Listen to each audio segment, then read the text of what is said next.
Muy buenas noches amigos de su plataforma Voces del Sur. Estamos hoy en otra entrega de Foro Abierto. Sean todos ustedes muy bienvenidos. Estamos hoy con dos damas de lujo, María Elsa Viteri, ex ministra de Finanzas, y la actual asambleísta por la bancada de Revolución Ciudadana, Mónica Brito. Buenas noches, damas. Buenas noches de mi parte. Buenas noches, Mónica, Fabricio y a toda la comunidad, ¿no? Buenas Eh, noches, María Elsa, Fabricio. Gracias por permitirme ser parte de esta entrevista. Saludos a quienes siguen a Voces del Sur y el programa Foro Abierto. eh, bueno, creo que es de conocimiento nacional los acontecimientos dados en los últimos días sobre el tema de la vacunación VIP, que se lo ha denominado, es decir, ciertos privilegiados para recibir la vacuna de Pfizer específicamente, que es la que el país muy posiblemente va a comprar en lotes grandes, vacunas COVID. María Elsa, desde su perspectiva, eh, ¿qué es lo que está en realidad pasando con el Ecuador?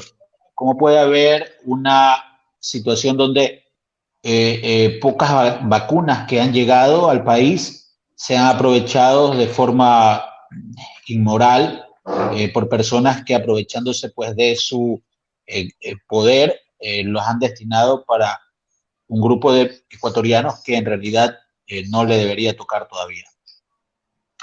Bueno, realmente yo creo que definitivamente esto no es más que la confirmación o la reconfirmación de que en el país no existe política pública, de que en el país en el que estamos volvimos a la época desde antes del 2007, en donde realmente todo apuntaba a que simple y llanamente las cosas se hacían en función de grupos privilegiados.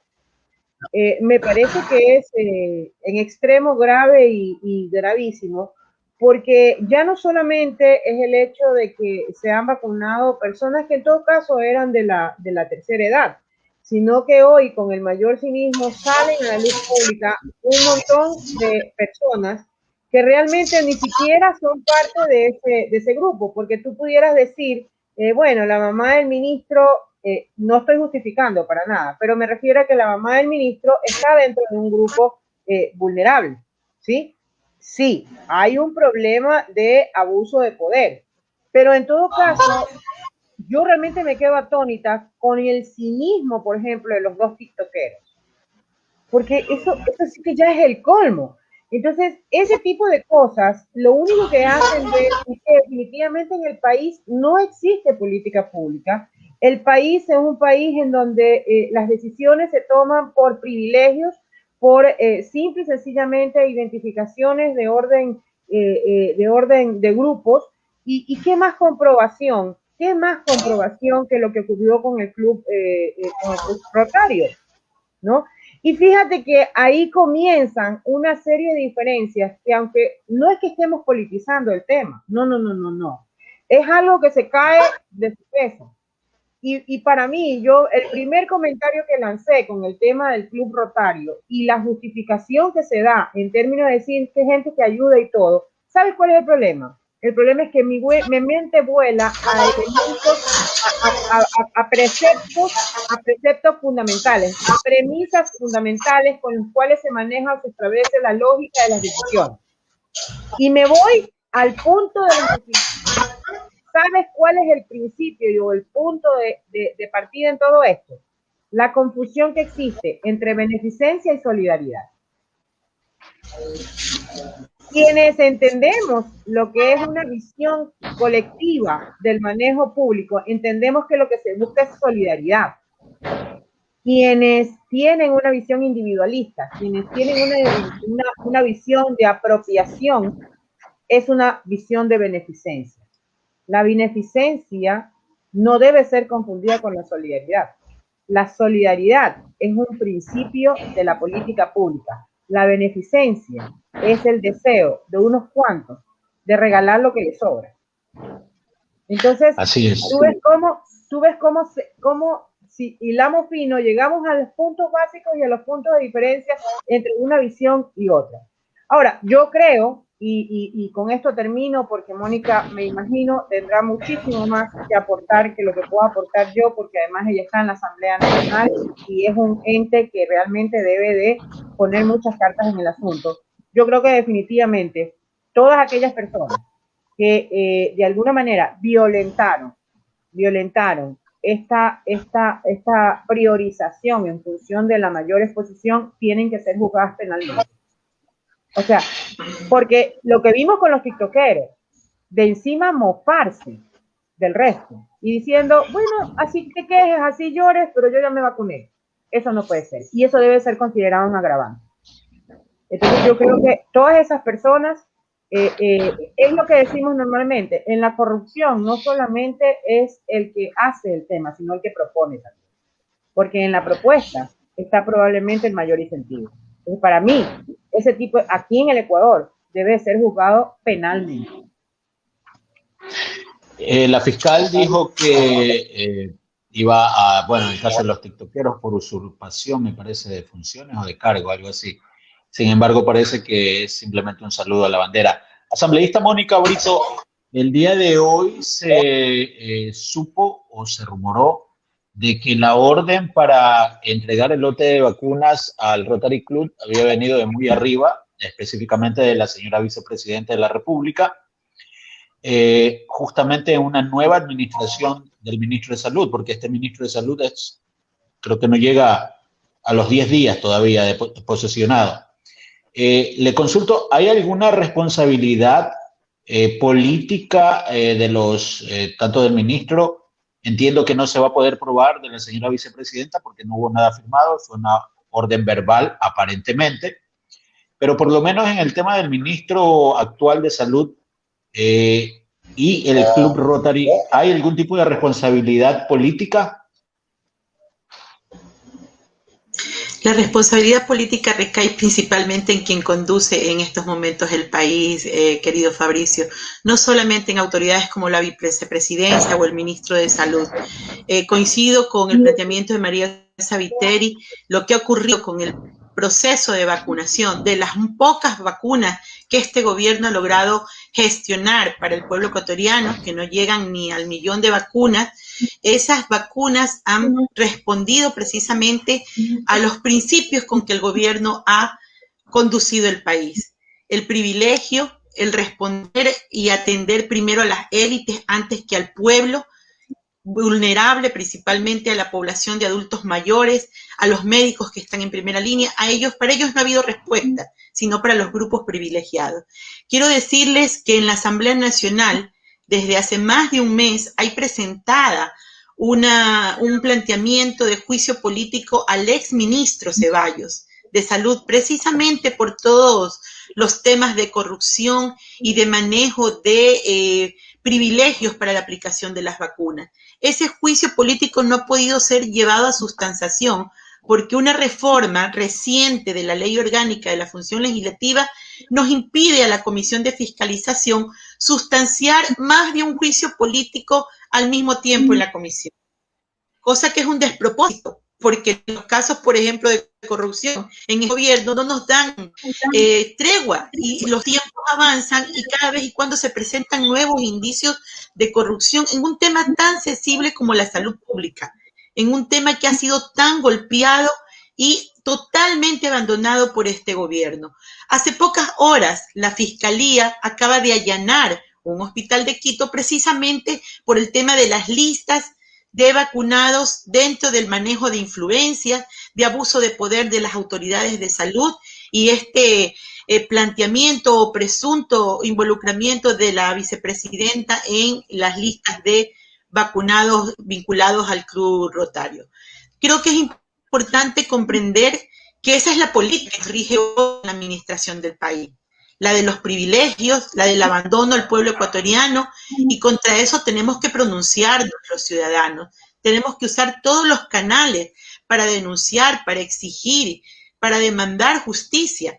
Desde la Asamblea Nacional, el tema del juicio político al ministro de Salud está en espera que termine un juicio político al ministro de Trabajo por el tema de incumplimiento de funciones, por la aplicación inconsecuente de la supuesta ley humanitaria que dejó en el desempleo a más de 1.500.000 trabajadores ecuatorianos. O sea, es una suma permanente de hechos que atentan contra los derechos ciudadanos, de temas laborales, de temas de acceso a la salud pública de calidad y gratuita como establece la Constitución. Tenemos una serie de juicios políticos en este momento detenidos por la aplicación de la norma que no nos permite más sustanciar más de un juicio político.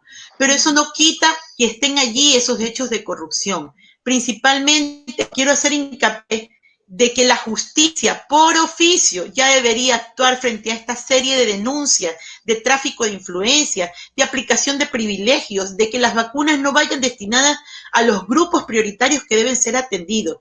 La Fiscalía ha hecho una actuación, y hay que llamarlo así, no es más que un show mediático para decir que están haciendo algo. O nos hemos olvidado de la serie de allanamientos que hubieron en diversos sectores de la ciudad de Guayaquil por el tráfico de los contratos de sobreprecios de las bolsas para cadáveres, de los allanamientos vinculados a la repartición de hospitales, de los allanamientos vinculados a los sobreprecios en las canastas de alimentos que se repartieron en la emergencia sanitaria.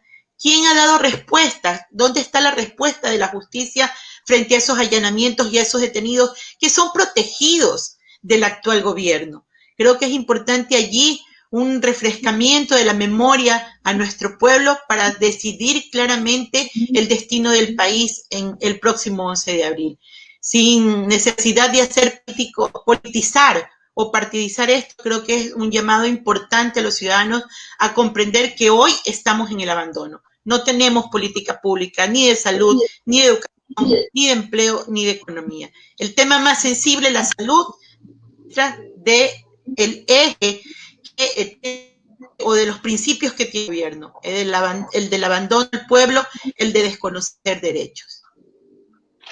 Economista María Elsa Viteri, lo dijo la asambleísta Mónica Brito, para este gobierno aparentemente primero son las élites, y le quitaría el aparentemente, porque en realidad sus actuaciones han sido para beneficiar a las élites sociales y económicas de Guayaquil y Quito. Está cocinándose ya desde hace algún tiempo un proyecto de ley supuestamente para proteger la dolarización. No le veo mucho de ese fin. El ministro Juan Pablo Pozo ha recalcado de que insistirán las veces que sean necesarias. La Asamblea ha negado 2 veces ya el ingreso del proyecto de ley. Este proyecto de ley, que usted debe haberlo leído bastante y analizado, ¿en realidad tiene el fin que dice el título? ¿Tiene algo que sea para proteger en verdad la dolarización? ¿O la realidad es entregarle el poder y el manejo financiero del país a los banqueros y sus grupos? Bueno, en primer lugar decir con respecto, yo digamos, estoy completamente de acuerdo en el tema que plantea Mónica, porque realmente no son más que antimañas las que se han utilizado, ¿no? Esta fila en espera, cola en espera de solamente el ministro de Finanzas, el ex ministro Martínez tiene 5 en espera, 5 en cola, digamos, ¿no? Entonces, esto no es más que una argucia para poder salvar, digámoslo así, del juicio político y que no se van a salvar. Yo lo que sí me temo es que lamentablemente el próximo gobierno va a tener la responsabilidad con el pueblo ecuatoriano de abrir un espacio en donde seamos los ciudadanos los que podamos entrar en una suerte de comisiones de auditorías permanentes en donde se revise precisamente estos 4 años que han sido, que no puede quedar la impunidad. ¿Sabes por qué? Porque cada vez que dejamos pasar y que el olvido se encargue de este tipo de perversidades, porque ya son perversidades, realmente lo que estamos diciendo es que el Ecuador vive en una democracia de la impunidad. Y mientras exista la impunidad, nunca vamos a cortarle las uñas a los corruptos. Entonces yo creo que eso es un tema que se nos viene como ciudadanía importantísimo. Y desde la perspectiva de la ciudadanía, y con un elemento fundamental, y que ayer, disculpa Fabricio que me haya desviado un poquito de la pregunta, pero yo creo que es fundamental. ¿Sabes por qué? Porque ayer ya tuvimos por supuesto, la gran importancia de proteger a un elemento como es el Consejo de Participación Ciudadana y Control Social, ¿no? ¿Por qué? Porque en realidad ese Consejo de Participación Ciudadana debería estar en manos de lo que yo llamo el Poder Popular. Y lo que en realidad deberíamos hacer es buscar cómo el funcionamiento de ese Consejo de Participación Ciudadana responde realmente al Poder Popular, responde realmente a la ciudadanía, porque desde mi perspectiva ese es el elemento fundamental para que no se politice, no se comprometa desde el punto de vista político a las principales autoridades de control y se encargue también de la fiscalización, porque recordemos que tiene el control social. La Asamblea, desde mi perspectiva, tiene un control desde otra índole como funcionario de alto, más digamos así, de alto nivel. Desde el punto de vista de la ciudadanía, lo que nos interesa, a nosotros no nos interesa si es de alta, baja, media, chiquita, mediana acción. A nosotros lo que nos interesa es el golpe contra la ciudadanía y los derechos de la ciudadanía. Entonces yo creo que es fundamental que entendamos esto y el porqué de la defensa de esa institucionalidad, independientemente de que la institución se conforme. O sea, justamente lo que tenemos que defender es la institucionalidad y lo que tenemos que buscar es la forma de cómo esa institucionalidad se va a constituir en una institución para que responda a los principios que tenemos. Y de cara a tu pregunta, Fabricio, a ver, esto es sencillito y partamos de la parte no de fondo, sino de la parte formal, digámoslo así. A ver, Fabricio, yo te hago una pregunta sencilla. ¿Cuál era el nombre de la ley que supuestamente defendía a los seres humanos y que fue planteada? Ley humanitaria. La ley humanitaria. A estas alturas, mi querido Fabricio y mi querida Mónica, ¿a quién le queda duda que lo que menos tiene es de humanitario? A nadie, así es. A nadie, ¿no, verdad? A nadie, bueno, a nadie. Exactamente, es la misma estrategia, hasta por el nombre. Se dice que es en defensa de la dolarización, pero no tiene absolutamente ninguna defensa a la dolarización. Y yo lo voy a resumir desde esta perspectiva. Para defender la dolarización necesitas instaurar instrumentos y formas de que los dólares se queden adentro, no de que salgan. Y esa ley fundamentalmente lo que promueve es, primero, privatizar las decisiones a través de sacar inconstitucionalmente de la función pública y como corresponde, porque así lo dice la Constitución, la definición, la estructuración de la política económica en general, llámese política monetaria o política fiscal, es una responsabilidad del Ejecutivo. Entonces, lo que intentan es sacar esa responsabilidad constitucional para pasarla a ¿Y por qué? Sencillito. ¿Por qué? Porque supuestamente quieren darle autonomía, pero del sector público. Pero lo que hacen es atarlo a las decisiones del sector privado. ¿Y por qué quieren atarlas a las decisiones del sector privado? Porque lo que necesita el sector privado es la desregularización. Es decir, a ellos les conviene decidir cuándo sacan la plata, cuándo la meten, cuándo dejan sin liquidez, cuándo no dejan sin liquidez a la economía. ¿A través de qué? De otro de los elementos que incluye esta ley, que es eliminar todos los indicadores y todos los controles de liquidez doméstica. ¿Sí? ¿Qué significa eso? Que mañana, como ya salió, si ya esto lo publican en todas las redes, como ya salió, ¿en quién creen los banqueros? En Panamá. ¿Por qué? Porque van a depositar los fondos de su banco en Panamá, no en Ecuador. Y ojo, ahí sí no son fondos que no les pertenecen, porque esos fondos de los bancos no son de los bancos. Esos fondos son de los depositantes ecuatorianos. Y ahí sí, no importa a quién pertenecen. ¿Ah? Entonces, existe en esa ley fundamentalmente a través del dominio de quién decide la política monetaria, insisto, no constitucionalmente, rompiendo la Constitución, lo que intentan es desregularizar todo el manejo monetario, lo que nos queda de la política monetaria, ¿sí? ¿Para qué? Para ponerla en beneficio de un sector privilegiado, fundamentalmente la banca. Y ojo, esto es un símil de lo que teníamos a partir del 92 con la ley de regularizadores del sistema financiero. Y los arrastres del 92 al 94 y del 94 al 2000 nos llevaron a lo peor que le puede haber ocurrido al Ecuador en términos económicos, como es el periodo bancario y la dolarización, que hoy lamentablemente tenemos que defender, y tenemos que defender porque no podemos ser irresponsables con el pueblo ecuatoriano. Entonces, Fabricio, esta ley no tiene absolutamente nada de defensa. Y ojo, vamos a ver, desde otra perspectiva, señores, ¿qué es lo que ha ocurrido en estos 4 años? En estos 4 años ha ocurrido, primero, quítale todas las barreras al comercio de bienes y servicios. Quítale todo. ¿Sabes lo que significa eso? Importaciones para arriba, salida de divisas. Sin mediar cuánto ingresa. Segundo, por el lado de los exportadores, sin control y sin regulación, porque se bajaron un montón de resoluciones en el SRI. ¿Sabes lo que tenemos? No sabemos si toda la plata de las exportaciones llegan al país. De hecho, existen estudios internacionales que hablan de una cifra importantísima que nunca viene al país. Entonces, sacan con importaciones y no entran por exportaciones.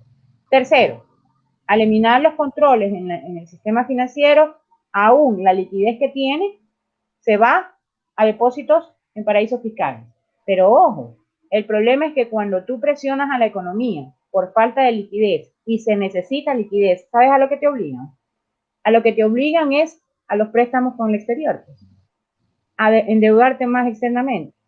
¿Y sabes lo que significa eso? Volver a lo que ocurrió desde el año 82, en donde se castigó a los pueblos como el ecuatoriano, y no lo he dicho por mí, dicho por Perkins, el principal sicario económico que ha tenido este sistema, que obligaba a los países ¿a qué? A contratar. ¿Por qué? Porque la deuda externa es el instrumento más potente que tienen para controlar las economías. Y te lo pongo clarito. ¿Qué pasó en esta renegociación de la deuda externa? Una pelotita. Los tenedores de deuda decían que si el Fondo Monetario Internacional no estaba de acuerdo, entonces ellos no renegociaban. Y el Fondo Monetario Internacional decía, primero tienen que negociar con los tenedores para yo apoyar. Entonces yo tengo que ser el garante y tengo que hacer, entonces ya, pues yo hago el programa económico, es la forma que tienen para el condicionamiento de que la política que se maneja internamente se pierda la soberanía de los países y la política que se toma al interior del país venga diseñada desde afuera. De hecho, todos sabemos que ya lo dijo el futuro presidente del Ecuador, lo dijo. En mis reuniones sé que esta ley privatizadora del Banco Central fue hecha en Estados Unidos, no fue hecha en el Ecuador. Y yo desde el primer momento lo dije. Y obviamente entenderán que tengo razones para decirlo, ¿no, verdad? Martínez nunca decidió la política económica del país. Martínez era la identidad ecuatoriana que decía o que daba o abría la puerta para que realmente el Fondo Monetario Internacional sea el que aplique la receta económica, porque en ese caso sí es receta. Pero más allá del Fondo Monetario Internacional, todos sabemos a quién responde el Fondo Monetario Internacional. Hay que entender que en los votos del Fondo Monetario Internacional, en las decisiones cualitativas, no en las calificadas. En las calificadas se necesita el 70% para decidir. En las otras se necesita el 85%. Y pregunta cuántos votos tiene Estados Unidos, 16.75. Es decir, tiene veto en las decisiones del Fondo Monetario Internacional. Entonces, detrás de las decisiones del Fondo Monetario Internacional están todos los intereses norteamericanos. Y por eso se entiende la gran relevancia de una embajada que lamentablemente ha tenido mucha influencia a través de estos organismos internacionales que son producto de la estructura y de la institucionalidad que promueve un neoliberalismo, el más salvaje que hemos vivido hasta el momento, porque lo que hay que entender es que el capitalismo en sí mismo es generador de crisis, nos lleva a estos resultados de pobreza, pero que además aprovecha todas y cada una de las crisis para acentuar más sus premisas y su resultado de exclusión y pobreza, tal cual lo vimos en la pandemia, pues el año pasado, escúchame, aprovecharon la pandemia ¿para qué? Para pasarnos un montón de leyes. Yo me quedo con el comentario y con esto termino, me quedo con el comentario de uno de los dirigentes laborales. No pudieron, utilizando el tema de que el Código del Trabajo es antiguo. No pudieron y no nos vencieron utilizando el tema de que no utilizamos tecnología que ahora puede utilizarse por aquello del trabajo en la casa a través del internet. Y nos venció el COVID. Pero no es que los venció el COVID, los venció una crisis económica que, sumada a la crisis de la pandemia de salud, lo que hizo fue hacer lo que estratégicamente hace el neoliberalismo, utilizar las crisis para profundizar aún más el sentimiento o su objetivo de concentración que trae como consecuencia la exclusión y la pobreza extrema. Ahí están los datos. En un solo año, no estamos hablando de los 4, en un solo año, 6% incrementó la pobreza. En un solo año, más de 650,000 plazas de trabajo terminadas, acabadas. Eso significa más de 650,000 familias. Multiplica por 5. ¿Sí? Entonces, eso es lo que nos proponen. A eso nos llevan.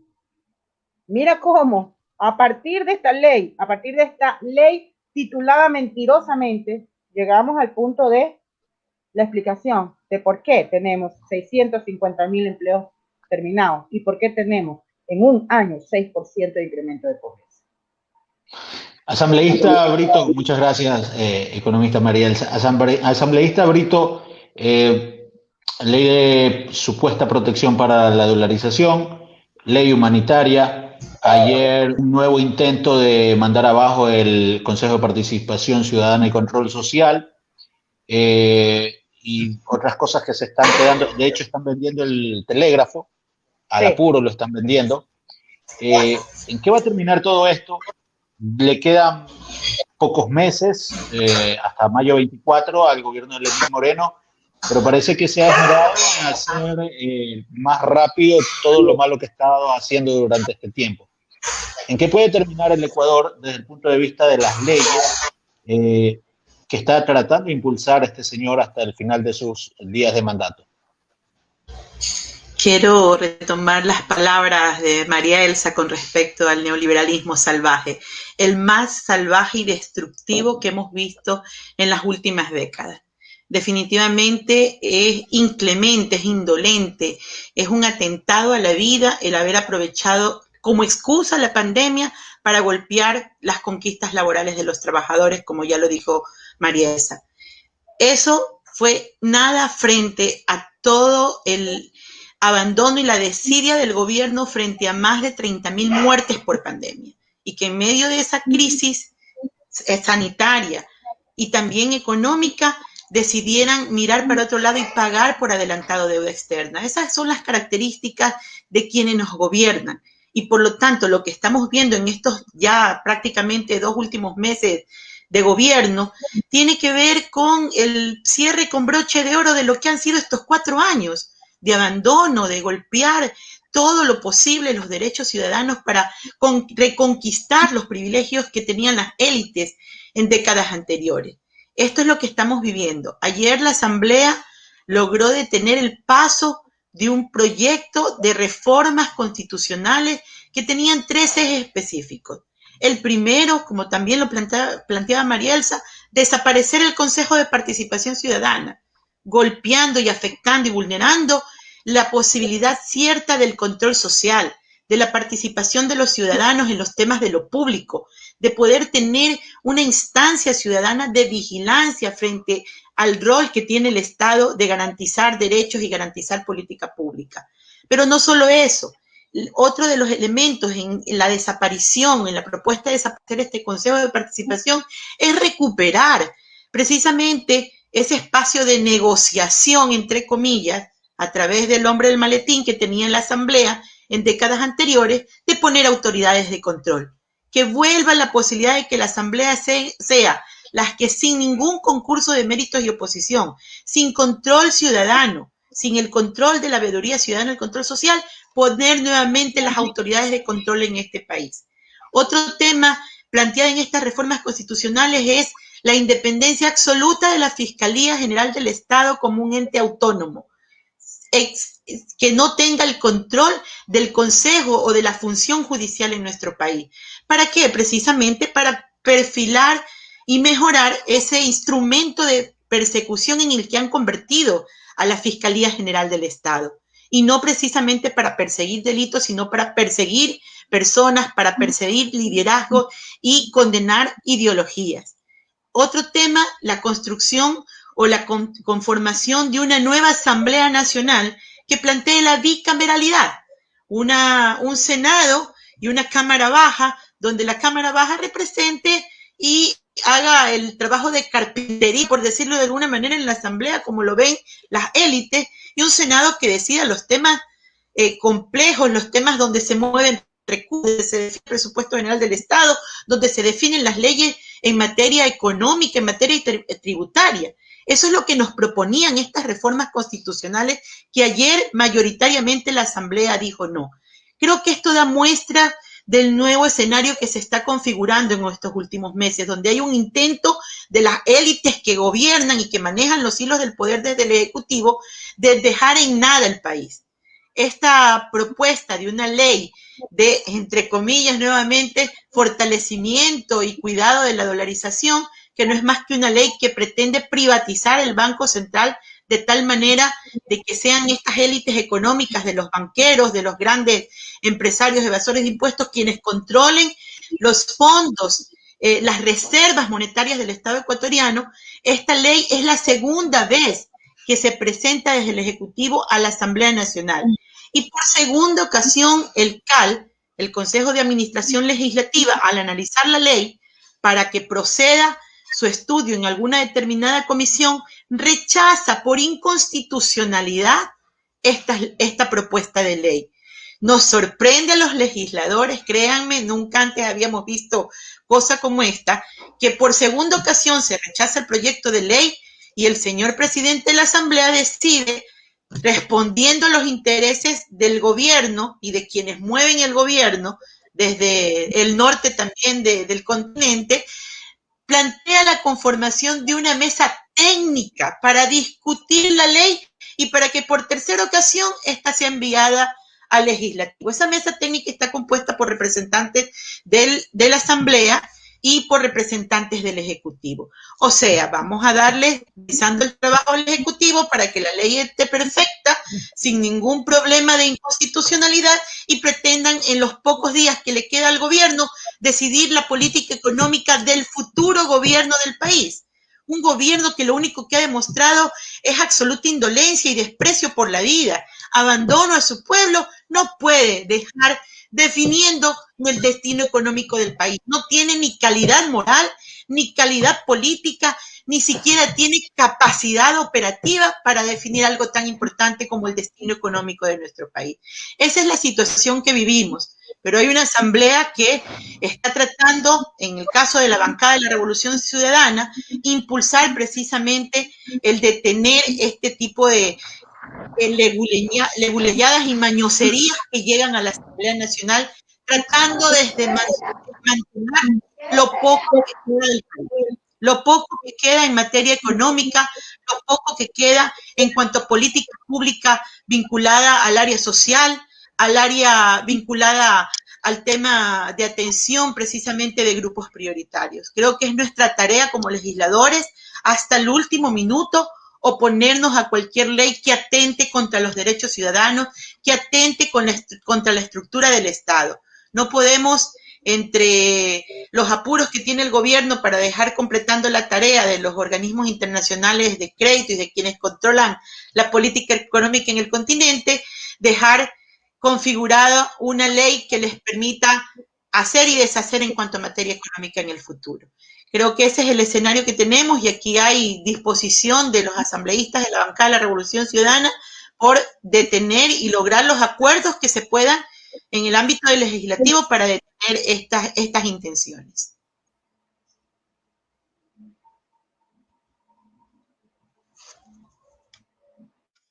Economista Viteri, el gobierno quiere dejar aparentemente maniatado al próximo presidente, que muy posiblemente es Andrés Arauz, o la mesa supuestamente tendida, por lo menos no servida, pero de alguna forma el panorama despejado, en caso de que fuera el candidato banquero, el representante de los banqueros.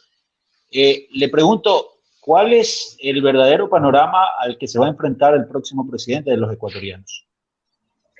Bueno, yo desde que se comenzó a regir el primer día en que ya los ciudadanos no teníamos una opción de decirle no a este gobierno, es decir, los últimos 375 días en donde no aplica la posibilidad de que uno haga decirle váyase abajo, ¿no? ¿Verdad? Váyase abajo. Desde ese día dije que 365 días en manos de un gobierno y de un cogobierno con la derecha como este era altísimo tiempo. Y hoy repito mis palabras, 60 días. Creo que le faltan algo más de 60 días, ¿no? ¿Verdad? 60 días. Sí, le faltan un poco más. De este gobierno es altísimo. Es altísimo. Entonces, lamentablemente, yo entendería que efectivamente los asambleístas actuales tienen una importancia fundamental en lo que acaba de decir Mónica, que es precisamente por una vez, porque yo creo que la asamblea, Mónica, lo entenderá, la asamblea es una institución que está extremadamente desprestigiada, no hablamos de un asambleísta en particular, hablamos de la institución como institución.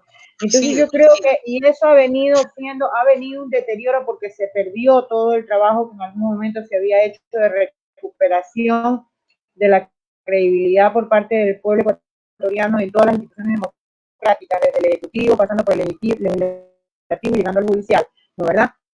Entonces yo creo que por primera vez creo que la asamblea tiene la gran oportunidad de decirle al pueblo ecuatoriano o que el pueblo ecuatoriano no juzgue a los asambleístas actuales en la misma manera que ya ha juzgado al legislativo. 4 puntos es demasiado. Me parece que la realidad es muchísimo menos de credibilidad y de satisfacción con este gobierno, menos con lo que ha ocurrido en esta última etapa. Entonces yo creo que aquí el problema que yo le veo, y ahí sí a lo mejor Mónica nos puede aclarar un poquito más el panorama, es que probablemente, claro, los asambleístas no se quieran enfrentar al pleno a decir no va. ¿Por qué? Porque están las élites comprometidas, y esto hay que entender que viene de un compromiso más allá. Esto está instaurado y estructurado en la Carta de Intención del Fondo Monetario Internacional. Así como, Mónica, está instaurado el hecho de cambiar la forma de hacer el presupuesto de arriba hacia abajo, que significa que el ministro de Finanzas es el que decide absolutamente todo, el omnipotente que decide cómo se distribuye todo, y que precisamente fue lo que en el pasado nos llevó a que signifique un elemento en donde los asambleístas, dependiendo de sus votos, ¿no, verdad?, tengan o no tengan tajada en el presupuesto general del Estado. Por eso es que en el 2007 encontramos un presupuesto general del Estado completamente atado, el principal instrumento de la política fiscal. Entonces, ojo, hay que sumar una serie de cosas. Entonces, esto viene atado a un compromiso a nivel de Fondo Monetario Internacional con la Carta de Intención ratificado en la última Carta de Intención. Esto comenzó en el 2019 y si uno analiza las dos cartas, evidentemente se avanza hacia el mismo direccionamiento. Y el tema de la privatización del Banco Central es fundamental para ello. Y es fundamental porque significa que así exista un presidente completamente distinto, ¿no, verdad?, con una visión completamente distinta, igual ellos tienen el control. Entonces, significa restarle el poder al pueblo ecuatoriano de decidir quién toma las riendas y cómo va a conducir el Ecuador. Eso es lo que significa.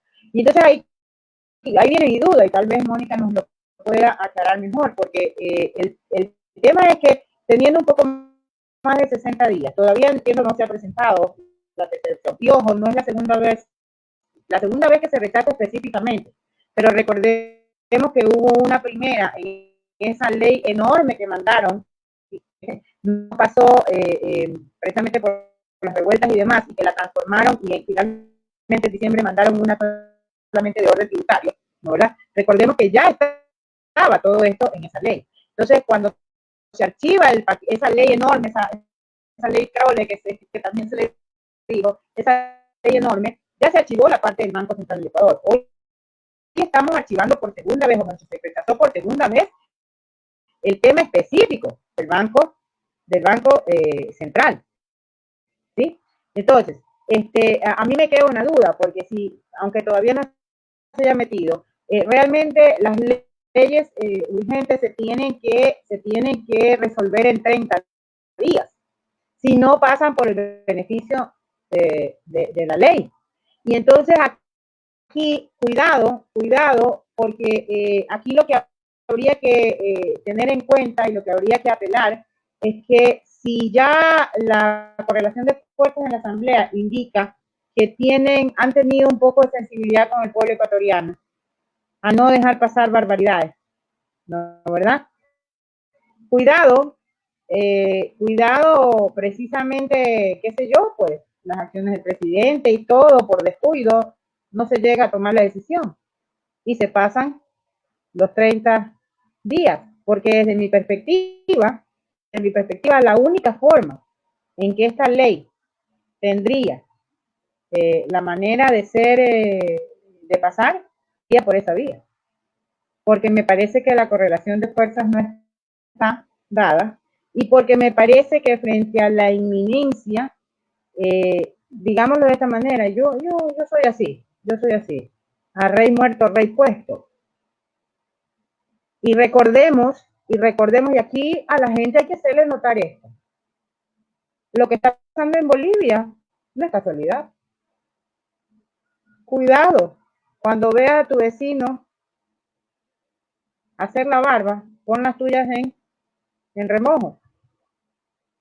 Cuidado, porque creo que lo de Bolivia marca una línea de acción en contra de este tipo de gobierno.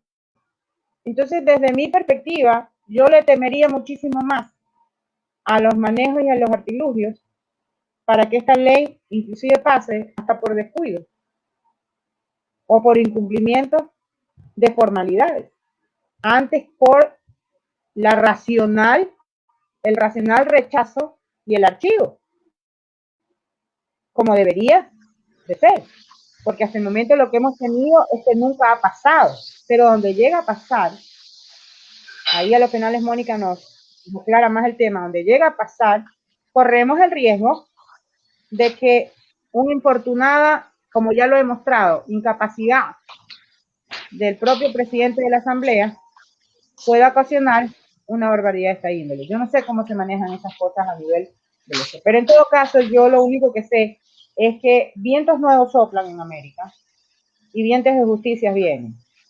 Ahora resulta, en Bolivia, por ejemplo, que nadie sabe por qué Áñez está presa. Escucha, están los muertos de Bolivia. Está el golpe de Estado.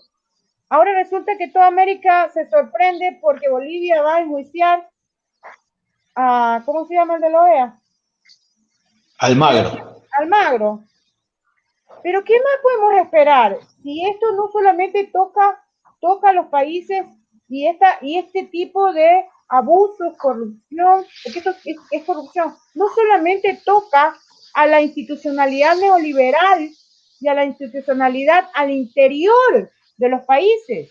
Esto toca a la institucionalidad internacional, porque lo que ha pasado en el mundo es realmente un remesón a toda esa institucionalidad neoliberal que tiene cooptado, que tiene amarrado la libertad mundial. ¿Con qué? Con todos las instancias de juicio en donde se resuelven problemas como el que tuvimos nosotros con la Chevron. tiene agarrado todos los supuestos organismos de defensa, como la OEA, las Naciones, todo está agarrado. Los supuestos organismos de cooperación internacional. Entonces esto es importantísimo, porque por primera vez yo creo que el mundo entero va a decir basta. Y ojalá, y nosotros como gente progresista deberíamos de apoyar, porque no solamente es Áñez en Bolivia y todos los que estuvieron alrededor de esto, es Almagro en la OEA, y es todos aquellos que promulgaron esta situación, incluyendo a quien ya no es presidente de Estados Unidos. Porque esto era una confabulación, Trump, esto es una confabulación a nivel internacional y es un dominio de todas estas instituciones a nivel internacional.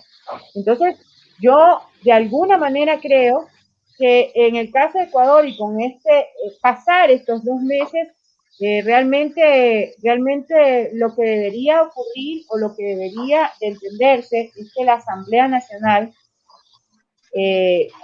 más que por un acto de sensibilidad y solidaridad con el pueblo ecuatoriano, hasta debería de entenderse que ya la impunidad no es garantizada.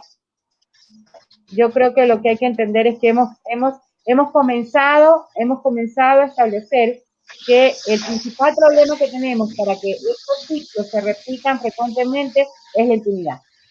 Y me parece que en ese sentido, la situación ojalá no sea, y a nivel de la Asamblea Nacional, definitivamente hay posibilidades de que se tenga este tipo de abuso, ¿no? Y ya nos queda realmente de experiencia, porque yo sí creo que de alguna manera para el futuro, un presidente saliente no debería tener la potestad de emitir situaciones o acciones que comprometan a una nueva presidencia. Yo creo que debería delimitarse las acciones única y exclusivamente hasta el tiempo en que ¿cómo es que se llama? En que tienen acciones. Por supuesto, salvando las posibilidades de aquellos proyectos de orden de desarrollo que son de muchísimo más tiempo, ¿no? Pero me refiero a este tipo de leyes que cambian la visión o la estructura del manejo en cuestiones de política, que cambian la utilización de los instrumentos, porque aquí lo que estamos hablando es que hay una transformación del uso de instrumentos de política, ¿no? Y lo que se está haciendo es impidiendo esos usos de esos instrumentos, como por ejemplo lo que mencionaba Mónica, efectivamente el hecho de que restringieron la posibilidad de que el dinero ecuatoriano sea invertido en el propio Ecuador, ¿sí?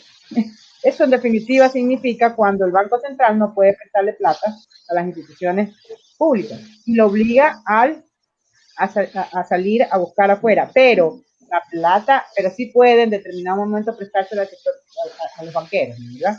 Y adicionalmente sí la saca a ganar chichiguería afuera, ¿no? Sí. Entonces, ese es el tema, ¿ya? Asambleísta Brito, ¿se podría escribir un libro de cómo resistir 60 días a Lenín Moreno? Es un reto, estoy seguro que muy difícil de lograrlo. Una asamblea donde tiene su cogobierno, creo, con Lenín Moreno, donde hay fuerzas, pues obviamente, que por clientelismo político están con Lenín Moreno, asambleístas sueltos, independientes. ¿Cómo resistir 60 días donde Moreno seguramente va a tratar de nuevamente pasar la ley para privatizar el Banco Central, donde quizás haya un nuevo intento para el tema de la eliminación del Consejo de Participación Ciudadana y alguna otra sorpresa que muy seguramente nos debe tener bajo la manga Lenín Moreno? Lo pregunto porque sobre todo la ley que privatizaría el Banco Central puede ser una baza que penda sobre el próximo presidente, en el caso de Andrés Arauz. Como lo ha explicado el economista María del Sabiteri, simplemente los banqueros o el poder económico tratarán de ajustar al siguiente presidente. Si estás a favor mío, abro la llave de liquidez, si no estás a favor mío, te cierro la llave de liquidez y te causo problemas en la economía y vas a tener posiblemente problemas con el pueblo, ¿no? Con los sectores sociales. ¿Cómo resistir 60 días a Lenín Moreno? Es la pregunta.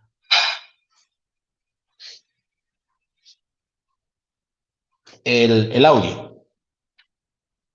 El audio.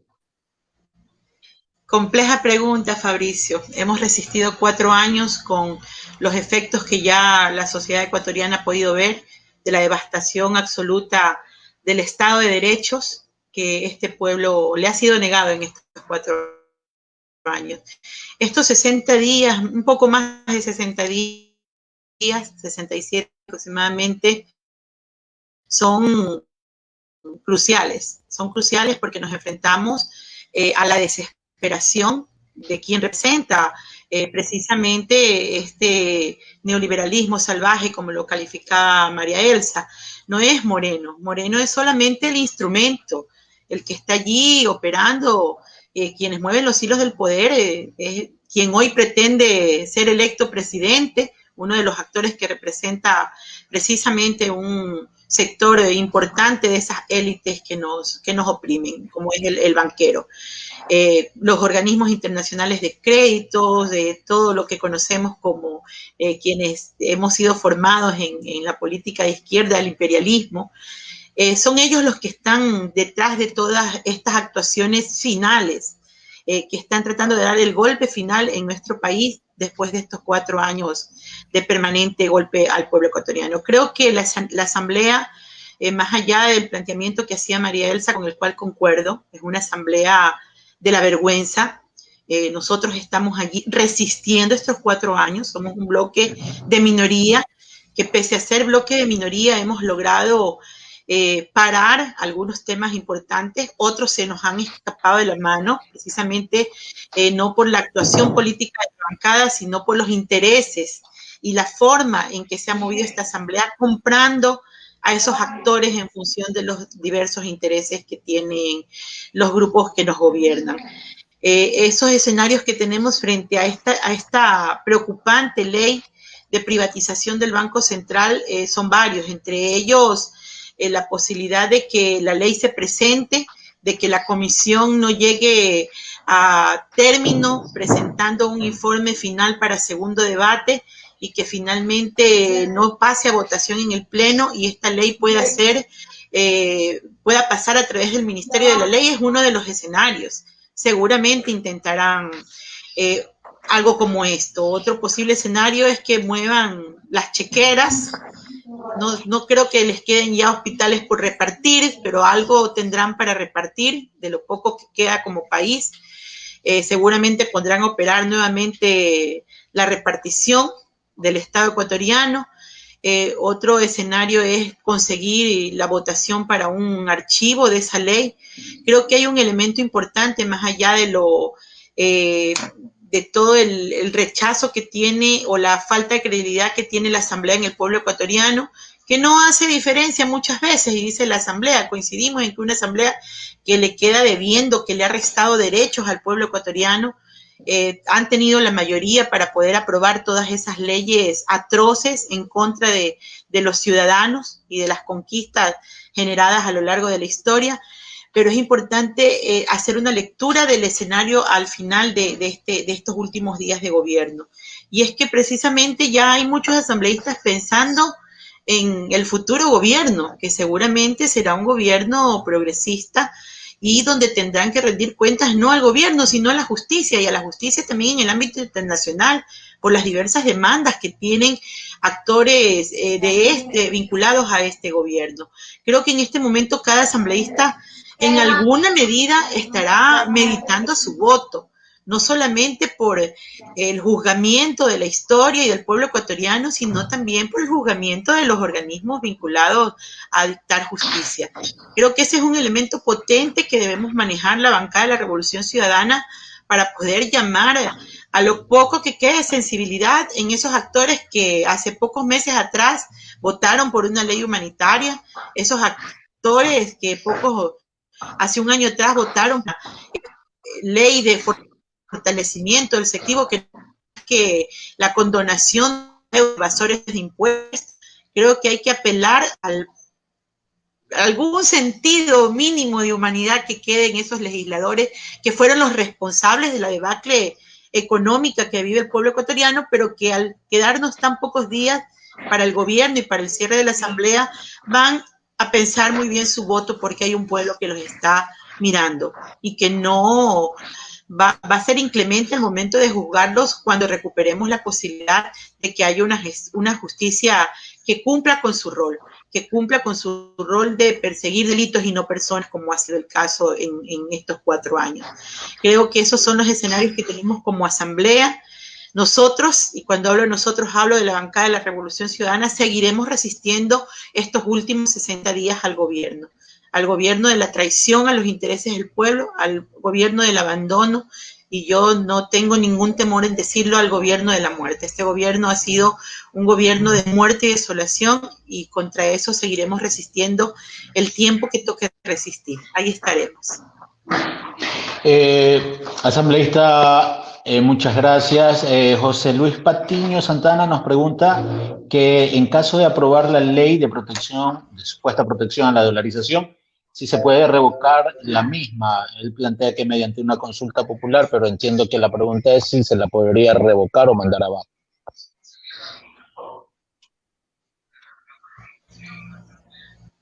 Bueno, yo desde mi perspectiva creo que la consulta por todos lados es inconstitucional, ¿no? Y que así se busquen las mañas o los subterfugios de intentar hacer aparecer con esa mesa técnica, porque realmente lo que dijo Mónica es cierto, ¿no? La mesa técnica lo que hace es que le da haciendo el deber, ¿no? El deber para que pueda pasar. Yo personalmente creo que indistintamente de que logren poner una palabra por otra para que se cause confusión y se evite esa inconstitucional, para mí de partida seguirá siendo inconstitucional. Entonces, desde esa perspectiva me parece que la ley, o sea, se podría trabajar inmediatamente la caída, ¿no? Porque no hay posibilidad de quitarle el manejo al central, ¿no? ¿Verdad? Pero de todas maneras eso significaría un periodo de tiempo. Y segundo, pues todo lo que se hace por ley se puede sacar por ley. Y en ese momento habría la posibilidad también del desastre de la ley, pero entraríamos a una nueva acción o negociación en un contexto distinto, en la asamblea, que se puede poder en la nueva asamblea. Entonces, ese es mi criterio, pero Mónica, que es la experta en el tema, mejor que lo aclare con más. Sí, totalmente. Coincido con usted, María Elsa, a la pregunta del señor José Luis Patiño. La Asamblea tiene terribles leyes aprobadas. Una de ellas, la mal llamada Ley de Apoyo Humanitario, como dice María Elsa, es totalmente todo lo contrario a lo que el nombre pretende posicionar, pues, ¿no? Ya nos asustamos cuando el gobierno Moreno propone una ley que suena tan bonita, sabemos que es catastrófica. Es catastrófica. Precisamente por esa vía, desde la misma asamblea podemos tener o crear el escenario para derogar las leyes que han generado tanto impacto a los ciudadanos. Depende de cómo esté la correlación de fuerzas de esa asamblea. Ya hoy sabemos que tenemos una bancada importante, pero que no somos en totalidad mayoría. Ahí hay que ver las alianzas con aquellos sectores vinculados al progresismo que nos permitan tener una mayoría consciente, una mayoría ideológica y una mayoría que responda precisamente a las demandas de los ciudadanos, que responda al interés que tenemos muchos actores sociales y políticos en este momento de volver a construir un país que nos permita recuperar vida digna. Creo que esas son las principales demandas que tenemos en este momento, y efectivamente, más allá de que una consulta de un hecho que parte de ser inconstitucional no viene al caso. Creo que es desde el espacio de la asamblea la posibilidad de operar la derogación de esas leyes que han generado realmente una vida compleja a los ecuatorianos, donde sobrevivir se vuelve una tarea difícil todos los días. Creo que ese es el reto que tiene la próxima asamblea. Esperemos que poder cerrar este nefasto periodo de gobierno y de una asamblea que deuda con los ecuatorianos, con una postura de una mínima sensibilidad en estos últimos días a lo que es los derechos de los ciudadanos. Esa es nuestra aspiración. Tal vez, Mónica, si me permite, Mónica, hablar y decir también el hecho de que la primera vía, que es la declaratoria de inconstitucionalidad, también requiere de una transformación de equilibrio de poderes en la Corte Constitucional. Y entonces ahí tal vez también sería importante definir el hecho de por qué el Consejo de Participación Ciudadana y Control Social es fundamental. Es fundamental, ¿no? Porque en todo caso, desde el punto de vista de legitimidad tenemos todo, absolutamente todo. Desde el punto de vista de legalidad también. El problema es que dependemos de la correlación de fuerzas en todas estas institucionalidades, sea en la Corte Constitucional o sea en la Asamblea General, digamos en la Asamblea Nacional. El hecho es que en la Asamblea Nacional, inclusive, a pesar de que los miembros del Consejo de la Corte Constitucional son menos, realmente en el tema de la Asamblea Nacional existe ya, por una base tan grande que tenemos a nivel de una votación más consciente, existe la posibilidad, creo yo, y porque además la votación del 7 de febrero hace entender al Ecuador que más del 80% de los ecuatorianos no quieren a un gobierno tipo Moreno. Entonces, desde esa perspectiva, los asambleístas que constituyen ese más del 80% deberían, por naturaleza, responder a sus votantes. Y eso significaría... Coincido totalmente, claro, eso significaría de una u otra manera que la Acción Popular debería de reclamar a su asamblea el hecho de que el 80% no sea sino a favor de leyes que consecuentes con la defensa del pueblo en contra de acciones del tipo morenista, acciones del tipo neoliberal, acciones del tipo cogobierno, acciones que han sido manipuladas y que han sido dirigidas a través del Fondo Monetario Internacional por el banquero. Entonces, así de simple. Entonces, yo creo que esa es la labor. La ciudadanía debe entrar justamente, debe de comenzar a entender que nosotros somos los mandantes. Los señores, y me disculpa Mónica tiene que hacernos totalmente de acuerdo, porque nosotros somos los que nos pusimos ahí. Entonces yo creo que hay que partir de un hecho.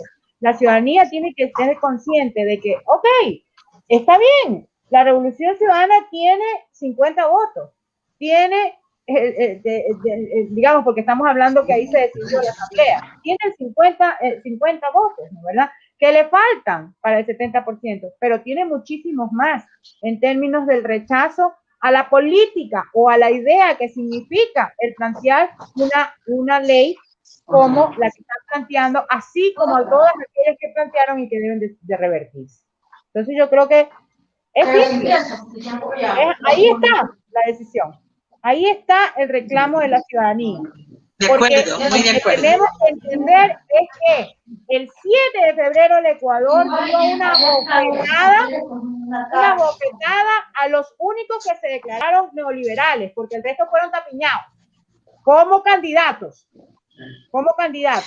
porque los votantes sí votaron por la tendencia. Entonces lo que hay que entender aquí es que el 80% le dimos la bofetada y no queremos un día más de este gobierno, ni de ninguno que se le parezca, ni de todos los que han gobernado con este gobierno, ni un día más. Muy bien. Por lo tanto, a ver, esa es la vía, y yo concuerdo con Mónica. La vía está en el reclamo ciudadano de que los asambleístas, a los cuales elegimos, sean coherentes con lo que rechazamos el 7 de febrero. Así de simple. Totalmente de acuerdo, María Elsa. Fabricio. Economista María Elsa Viteri, asambleísta Mónica Brito, muchísimas gracias. Creo que nos podríamos quedar hasta el día de mañana conversando de estos temas. Sí. Les agradezco mucho. Totalmente. Les agradezco mucho su presencia aquí en Foro Abierto, en su plataforma Voces del Sur, y los invito pues el próximo miércoles y a lo largo de la semana pues en los programas que tenemos. Sus palabras finales, asambleísta. Un fuerte abrazo a Voces del Sur, a los ciudadanos ecuatorianos depende mucho de la veeduría ciudadana, del control social en estos últimos 60 días y un poquito más que tiene el gobierno. El poder popular es precisamente eso, un poder capaz de transformar la realidad del país. Que les quede claro a los ciudadanos que en ustedes está el poder, nosotros solo somos quienes ejercemos sus demandas y intereses. Muchas gracias a todos. Economista, sus palabras finales. Gracias a Voces del Sur, gracias Fabricio, un gusto haber compartido esta entrevista con Mónica, para mí un placer. Igualmente. Realmente, y a todos los que nos escucharon, ¿no? Y definitivamente creo que sí. Y creo que una de las cosas que ha sido un puntal en este último año, en este último periodo, fundamentalmente, es precisamente la prensa alternativa, es las redes sociales, es la presencia de la ciudadanía a través de esto. Solamente como un dato con el tema que comenzamos de las vacunas, acabo de recibir un mensaje que me parece maravilloso, donde una voz popular le dice a la fiscal: atrévete a no poner la lista, atrévete a no poner la lista, tranquilito, porque nosotros tenemos la copia en la nube y si no la sacas tú, la sacamos nosotros. Esa es la alternativa que hoy tenemos. La alternativa que hoy tenemos es, si no la sacan ustedes, nosotros sí la sabemos y nosotros sí la vamos a decir. Cuando digo nosotros, me refiero al pueblo ecuatoriano.